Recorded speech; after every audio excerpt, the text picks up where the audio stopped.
Since 1967, the Youth Centre has been located in Saint-Lunaire in Brittany, with the mission of proclaiming the gospel to as many people as possible and being a place of renewal and growth in the Word of God.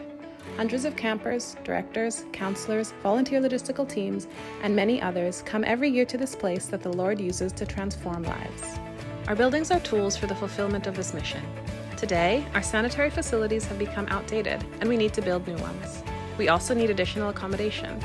So, we have a project to begin the construction of a new building in September 2024, which will replace these facilities. This 360 square meter building will include 8 rooms, 14 showers and toilets, as well as 2 meeting rooms in a building accessible to people with reduced mobility. This building, here it is, will be called La Frigate, in English, the Frigate. But in order for it to come to fruition, we need to raise €150,000 before June 2024. We want to face this challenge with you. You can learn more about this project by visiting the website on the screen or by scanning the QR code on the top right. Thank you for helping us spread the word and contributing financially as the Lord leads you.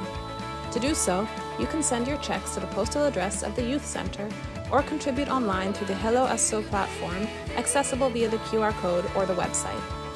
We are convinced of the merits of this project, which will contribute to the advancement of the kingdom of God for His glory alone.